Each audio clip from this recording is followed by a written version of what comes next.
Բարի երեկո, եթերում օրակարգն է կենտրոնում և ես Շաքե Իսայանն եմ։ Այսօր օրակարգի տաղավարում իմ հյուրը Գագիկ Ծառուկյանն է։ Բարի երեկո, պարոն Ծառուկյան, շնորհակալ եմ մեր հրավերն ընդունելու համար։ Պարոն Ծառուկյան, շուտով կամփոփենք մայիս ամիսը, որը մշտապես մեզ համար հաղթանակների հոմանիշ ամիս է եղել։ Հիմա այլ ժամանակներ ենք ապրում ցավոք սրտի և թույլ տվեք ասել այս տարվա անգույն մայիսը մոտենում է ավարտին։ Կուզենայի առաջին հարցը ձեզ հղել, ինչ մտորումներ, ինչ զգացողություններ ունեք այս համատեքստում։ Ես ինքս ինչ չեմ կարող կեղծել, ասել որ շատ բարձր տրամադրություն ունեմ, բայց այնպես չի, որ հանձնվել եմ անհույս անհեռանկար տրամադրության մեջ եմ։ Մեր երկրում մեծանում են երեխաներ, մեծանում են նոր սերունդ, մեր ազգին սազական չի, մեզ ամոթ է, որ մենք կարողանանք թույլ տալ մեր երեխաները, նոր սերունդը, մեր թորնիկները մեծանան պարտության, խեղճության մթնոլորտում, դա մեզ ամոթ է, որ մենք ամենամեծ պատմություն ունեցող, ամենամեծ հնարավորություն ունեցող երկրներից մեկն ենք, որ մենք պետք է կարողանանք հետևություն անել եւ այս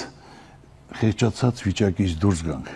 Շատ ներողություն, պարոն Ծառուկյան, ձեզ ընդհատելու համար։ Ըստ ձեզ, այդ մայիսյան եռատոները վերարժևորելու, վերականգնելու գործընթացը որ օրվանից պետք է սկսենք։ Ուրեմն ասեմ, դա ես չթույլատրեցի, ես ավարտեմ, Շագի ջան, ես ասում եմ ամենակարևորը, որ մենք պետք է հետևություն անենք, իրական կյանքում անհնարին ոչինչ չկա։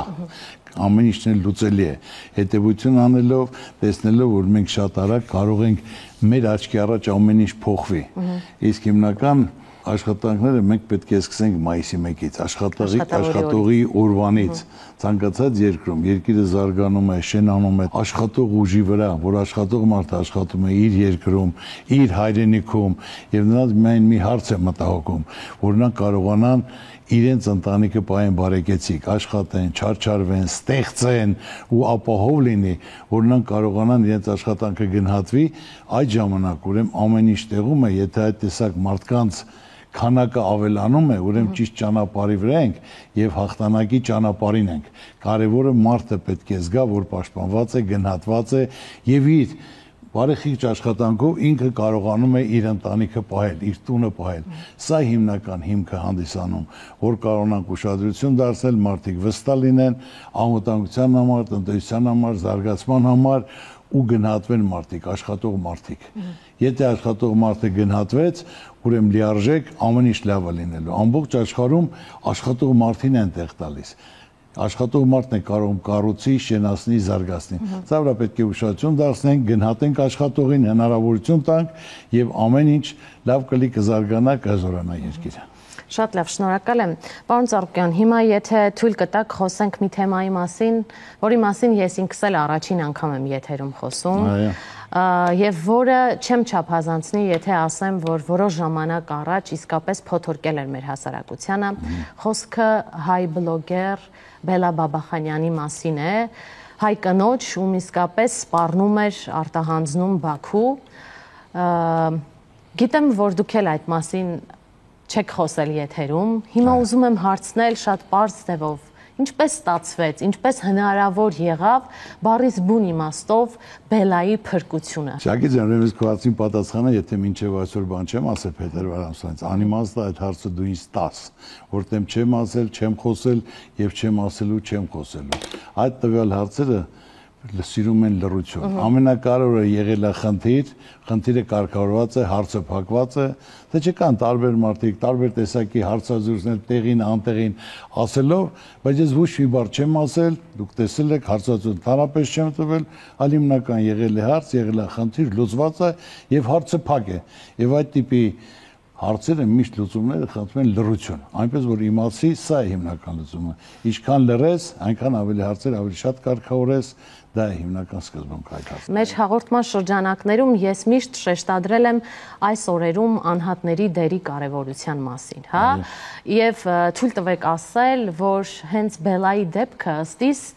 դրա լավագույն եւ վառ օրինակն էր։ Հիմա ես կուզենայի ձեր տեսակետը իմանալ։ Արդյոք դուք եւս կիսում եք, որ այս օրերին աշխարհի տարբեր անկյուններում ազդեցիկ հայերը կարող են կարևոր գործ կատարել։ Աշխարհում մենք այնքան ազդեցիկ հայեր ունենք, որ ոչ մի ազգություն այդքան չունի։ Ես դա գլուխ գովալու համար չեմ ասում, այլ իրոք հայերը աշխարհում մեկ շատ ազդեցիկ հայեր կան, հնարավորություն ունեցող, երևացող, կապեր ունեցող մարդիկ, ովքեր կայացել են, իրենց դիրքը դրել են, իրենց ցանկացած որ երկրում իրենք ապրում են։ Ու միայն անհրաժեշտ է նրանք հայրենասեր մարդիկ են, մեծամասնությունը ճանաչում են, շփվում ենք, նրանք մեծ ուրախությամբ ցանկացած հարց կարգավորեն իրենց երկրի համար, իրենց պետության համար, իրենց ժողովրդի համար, նրանք կայացած մարդիկ են, ազդեցիկ մարդ են, մեծ հնարավորությունների տեր մարդիկ են, երիտասարդներ են, տարիքով կան, բոլորի հիմնական խնդիրը, որ մարդը կարողանա օգտակար լինի իր պետությանը, իր երկրին, իր ժողովրդին, իրենք հայ են։ Դրա համար պետք է աշխատեն, պետք է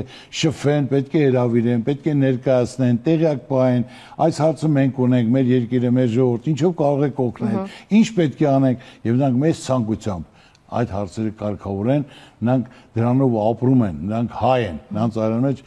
հայկական արյուն է հոսում, որի երկրի ժողովրդի համար կա։ Հիմնական պետք է աշխատենք, պետք է հրավիրենք, պետք է տեղեկացնենք, նրանք էլ լիարժեք որ գնահատված լինեն, պայմաններ լինի, հնարավորություն ունենք լիարժեք դա իրականացնեն։ Հիմնական խնդիրը աշխատելն է, ծանոթալն է, հրավիրելն է, տեղյակ պահելն է, հարցի քննարկումն է։ Իսկ դուք պատրաստ եք դիմել աշխարհով սփռված, հա, մեր հայրենակիցներին, ազդեցիկ հայերին, եթե անհրաժեշտությունը կա, կապ հաստատել, հանդիպել մեկ առ մեկ, հանուն մեր վաղվա պետության, հանուն մեր պետության շահի։ Շակե ջան, ես պատրաստ եմ, բացի ինձնից շատ մարդիկ կան, որ պատրաստ են, եթե մարդը լիարժեք համոզված են, որ դա իրականություն է, որ դրա անհրաժեշտությունը կա, ես կլնեմ, դու կլնես, մարդիկ լիարժեք իրենց դերակատարությունը, եթե իմանան տվյալ գործում, մեծ ցանկությամբ նրանք կմասնակցեն դրան։ Բոլորին ճանաչում եմ մեծամասնությունը, բայց անհրաժեշտության դեպքում ասում եմ ոչ թե միայն ես, այլ ցանկացած հայ, եթե դիմի, լիարժեք դա նպատակային լինի, դա անհրաժեշտ լինի երկրին, ժողովրդին, պետությանը, 100% նրանք պատրաստական են աջակցելու, օգնելու, իրենց ձեռագիրը թողելու պատմության մեջ անցնելու համար։ Անցնենք մի շատ զգայուն եւ նուրբ թեմայի, հա, խոսքը Բաքվում պահվող մեր գերիների հարցն է։ Պարզ է, որ որևէ արժանապատիվ հայի, պարոն Ծառուկյան, մեր օրերում այս հարցը հանգիստ չի տալիս։ Բայց ցավոք սրտի նաև հասարակության մեջ այսպիսի մտքեր են գեներացվում, որի իբրև թե հասարակության մի մասին չի հետաքրքրում մեր հայ գերիների ճակատագիրը, առհասարակ հասարակությունը անտարբեր է եւ այլն եւ այլն։ Ես որոշակի առումով տեղյակ եմ, ձեզ հետ առիթ ունեցել եմ նաև մասնավոր զրույցներում այս հարցի մասին խոսել, բայց իմ հարցադրումը առավելապես այսպիսին է. ըստ ձեզ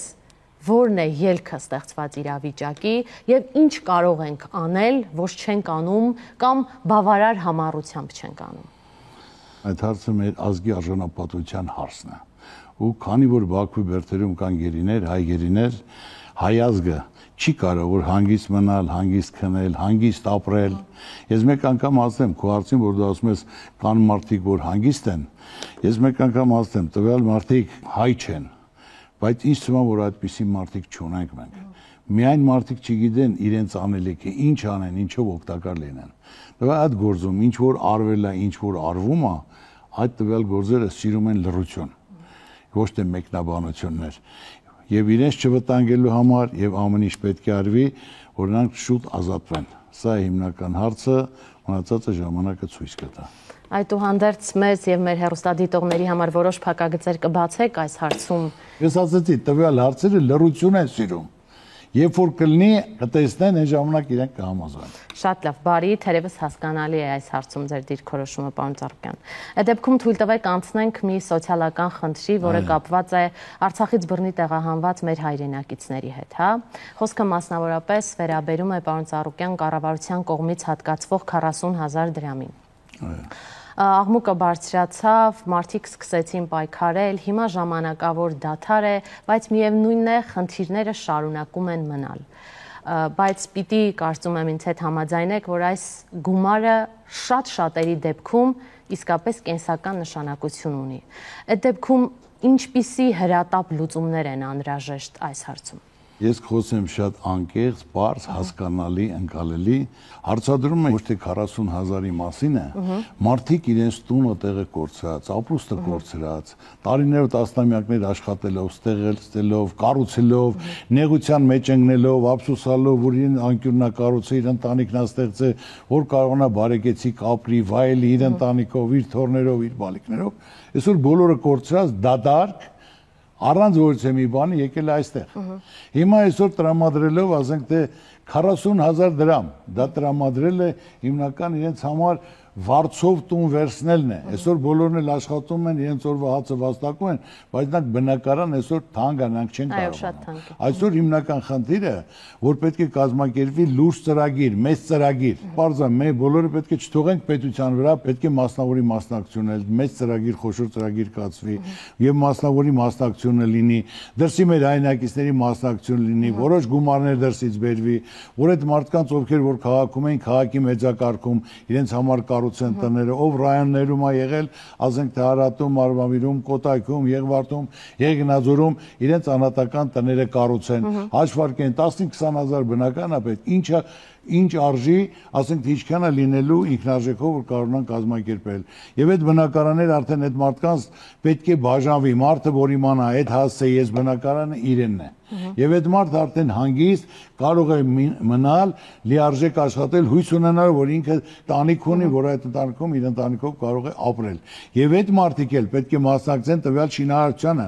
ովքեր ի վիճակի է, ով կարողանում է եւ աշխատի եւ մասնակցի շինարարության համար։ Դա հիմնական ու այդ բնակարանը, որ ընդհանրապես պետք է չվաճառվի, դա իրենց համար Հայաստանում բնակարան է հատկացված, որ իրանք ապրեն։ Այդ դեպքում ասենք թե մարդիկ հանգիստ կլինեն։ Մենք մինչև չկարողանանք այդ խոշոր ծրագիր իրականացնել, ուզում ես 50 տարի դու 40,000-ները տուր, դա ոչ մի բան չի օգնելու, իրանց գոյատևելու համար է։ Սա բոլորն էլ պետք է գիտակցեն, հասկանան, պատկերացնեն։ Դե չէ 50 տարի էլ տաս մեկը մարդը անտուն է միայն գոյատևելու։ Մարդուն պետք է այդ բնակարանը տրվի, երբ որ բնակարանը տրվեց, դրանից հետո 40,000-ը թող չտան, բայց մինչև բնականի տրամադրել 40,000-ը անհրաժեշտ է։ Պարտադիր այդ մարդկանց գումարները պետք է տրամադրեն։ Շատ լավ, անցնենք մեծ հաղթանակի 80-ամյակին։ Դուք մայիսի 9-ին հրավիրված եք Մոսկվա, մասնակցել եք զորահանդեսին։ Պարոն Ծառուկյան, հարցս շատ պարզ է, բայց շատ ակտուալ, չեք վախենում, որ ձեզ կմեղադրեն ռուսամետության մեջ։ Հիմա կարծես թե դա շատ մոդայիկ է։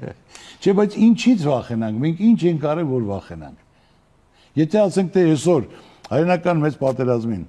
մեր ծնողների պապերը մասնակցել են 600,000-ից 300,000-ը հետ չեն վերադարձել 300,000-ի մեջ եղել են եւ ադմիրալներ, մարշալներ, 100-ից ավել ունեցել ենք հերոսներ, 80 գեներալներ, որը հաղթել են, մասնակից ենք, մենք այդ հաղթանակին մասնակից ենք։ Հաղթանակը միշտ դա հպարտություն է, մեծություն է, պատմություն է, դա որ հպարտության պետք է ասենք, հպարտության պետք է հիշենք, ներկայացնենք մեր երիտասարդությանը, դրանք մեր հերոսներն են, մեր հպարտությունն են, որ մենք դա պետք է հիշենք ու տվյալ օրինակ ծառայի, ասենք թե մեր երիտասարդության համար։ Չի կարելի բաժանել ռուսամետ արմատամետ, դա հենց հանցագործություն է, մեծ հանցագործություն է։ Ինչքան հայ բնակում է Հայաստանում, այնքանից ավել բնակում է Ռուսաստանում, ավել բնակում է Ամերիկայում, Եվրոպայում։ Եվ մենք իրավունք չունենք մեր հայրենակիցներին բաժանելու մաս։ Մենք հայ ենք, ունենք մեկ հայրենիք։ Միասնական մի բռունց կազմած, որ ցանկացած մարտավերին մենք միշտ հաղթող ենք դուրս գալու։ Մասնակցել եմ, եղել եմ Կարմիր հրապարակում, ցանկալի կլներ, որ մեր զորախումբը անցներ, մեր հայկական հայ զինվորները, մեր Արցախի զինվորները, ընտրած տղաներ, անցնելով, որ դա ցույց ենք տալու եւ իմ կողքի նստածները կտես եւ ամբողջ աշխարհը կտեսներ։ Ռուսաստանի հետ մեր հարաբերությունները բարեկամական եղել են կան, պետք է մնան, դա անհրաժեշտություն է։ Այսօր մենք Ռուսաստանի հետ ոչ թե մեր հարաբերությունները պետք է փոխենք, բարձա մենք հարց ունենք Ռուսաստանի հետ, բայց Ռուսաստանն էլ մեր հետ հարց ունի։ Պետք է կլոր սեղանի շուրջ նստենք, վերականգնենք, կազմակերպենք, քննարկենք անվտանգության ապահովումը, տնտեսության զարգացումը, երկարաժամկետ, ավելի մեծ շուկաներ գրավենք։ Ոչ թե մարդիկ կան դատարկ խոսելով, ասում են Ռուսաստանի շուկաները փակենք, նորը կբացենք։ Ես ուզում եմ հարց տամ տվյալ մարդին, իրական կյանքում, ինքը շուկա բացած կա։ ինքը գործան բացած կա 1000-ի աշխատող ունեցել է, որ կարողան այդ արտադրանքը արտադրել, արտահանել, վաճառեն ու այդ գումարներն էլ կարող ամսվերջին, որ այդ մարդկանց ռոճիկները տան, որ այդ մարդիկ կարողանան, ասենք, իրենց հոգսերը հոգալ։ Այսօր ինչ որ տասնամյակներ մենք Ռուսաստանի հետ աշխատում ենք, որ ծանոթ են մեր արտադրանքի, մեր հիմնական ժողովրդի հետ, կապերը, ծանոթությունը, մենք այլ պետք է կարողանանք ավելի մեծացնենք, ավելի զարգացնենք, երկարաժամկետ ծրագրեր Ռուսաստանի հետ, իրար կողք կողքի ձեր-ձեռի տված, անվտանգություն ապահովենք, տնտեսություն զարգացնենք, երկարաժամկետ տարին տարվա վրա ավելի մեծացնենք, մեր շուկաները ինչ որ կա ընդլայնելով, տեսականին, քանակը ավելացնելով, որ լիարժեք այդ ժամանակ եւ մեր պետությունը հզոր կլինի եւ ժողովուրդը բարեկեցիկ կապրի։ Այսօր ամբողջ աշխարհին տեսնելով, պետությունները, գերպետությունները ցանկանում են Ռուսաստանի հետ լավ լինեն։ Իրենց ասենք թե ժողովրդի, իրենց պետության անվտանգությունը ապահովելու համար։ Մենք ոնց կարող ենք մեր բարեկամ երկրի հետ, որ մենք հարաբերությունները փչացնենք, ասենք մեր ժողովրդին ուր ենք տանելու, ինչ է մեր ուզածը։ Այսօր եթե մեկը կարա լրացնի, որ ասենք թե ինչ որ Ռուսաստանն արե, անում, կարանի, մյուսը անի, ես դեմ չեմ, բայց այդպիսի բան համապետական կարգով նայեք։ Այսօր ամբողջ աշխարհն ուզում Ռուսաստանն հետ լավ լինի։ Մենք պետք է դա ամրապնդենք, զարգացնենք, շտկենք, որ հարաբերությունները բարեկեցիկ, դրացական, հարազատորեն լինի,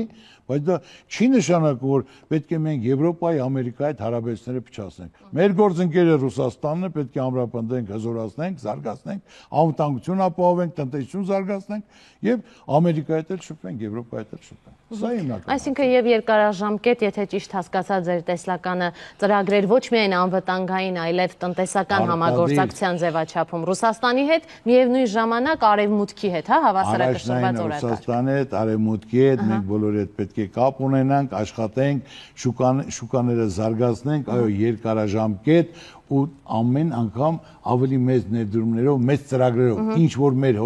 հնարավորությունը կա, ինչ որ պոտենցիալ մենք ունենք, ինչ որ ունենք, դրա հիման վրա պետք է աշխատացնենք, կազմակերպենք ու զարգացնենք, որ շուկաները ընդլայնվի, ավելի մեծանա,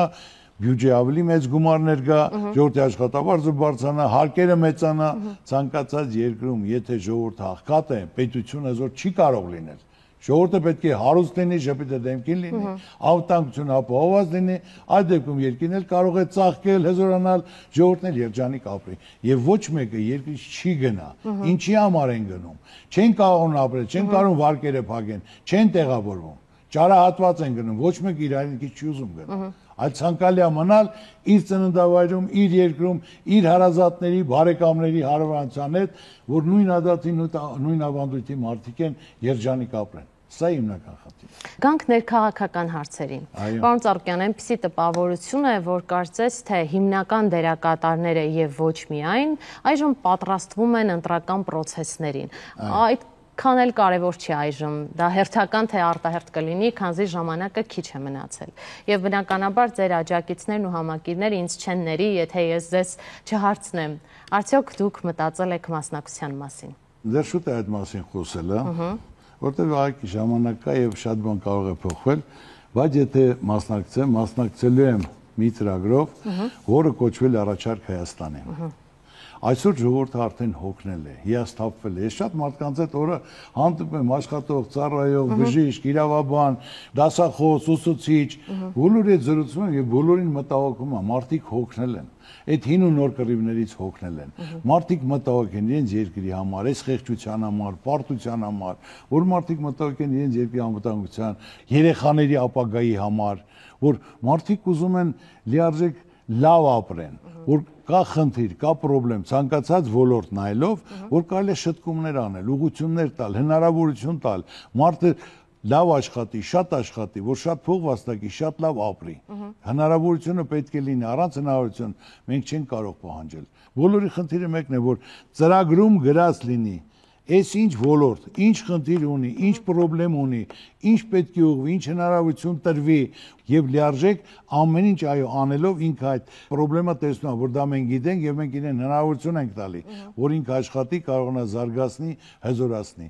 Դրա համար ծրագիրը պետք է կազմի, ոչ թե ով ինչ ուզեց կազմեց դրեց, այլ հարկավոր է ճիշտ մարդ, ճիշտ մասնագետ, փորձ ունեցող, պրակտիկա ունեցող մարդ, որը լիարժեք կարող է դա կազմել, ներկայացնել։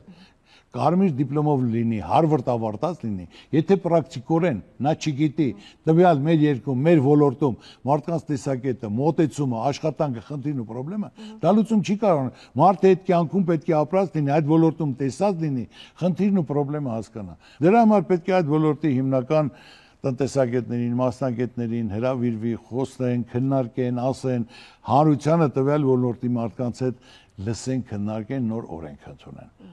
Շուտով հանդիպել եմ տվյալ մարդկանց հետ, այդ ոլորտի, ասենք թե գիտակից մարդկանց, պատասխանատու մարդկանց, սրտացավ մարդկանց, հայրենասեր մարդկանց հետ, որ լիարժեք նրանք կարողանան, ասենք թե այդ հարցին մասնակցեն, իրենց արդյունքը, իրենց նպատակը իրականություն դարձնեն մեր երկրի, մեր ժողովրդի համար, որ մենք այդ խեղճությունը նորից եմ ասում, սա ժամանակավոր բնույթ է կրում։ Մենք իրավունք չունենք խեղճանալու։ Պարոն Ծառուկյան, ամփոփելով այս հատվածը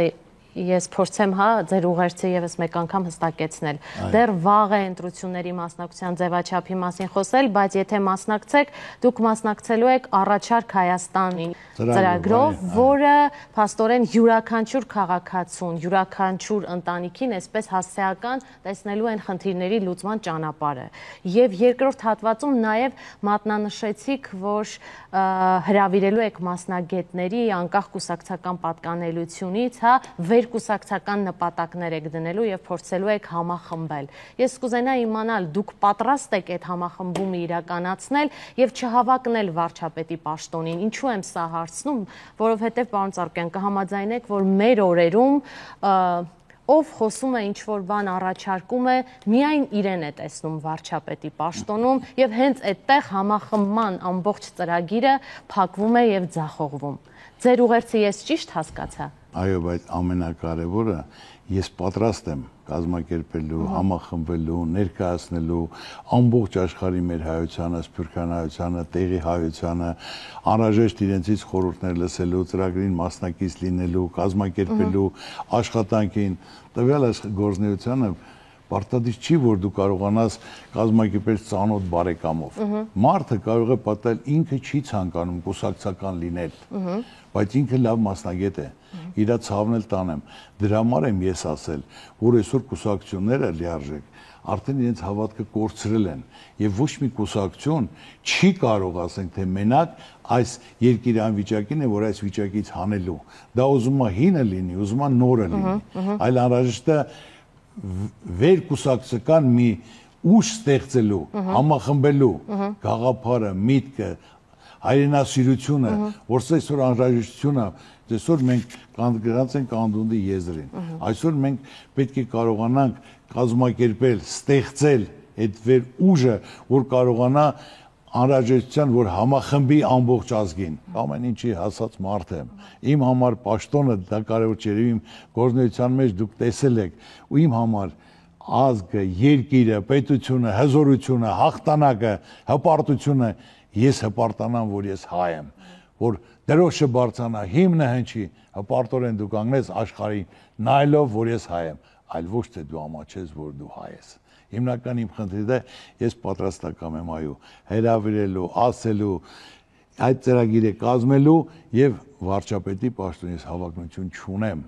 Իմ հիմնական նպատակն է, որ իմ երկիրը հզոր լինի, իմ երեխաները, իմ թոռները խեղճացած չլինեն,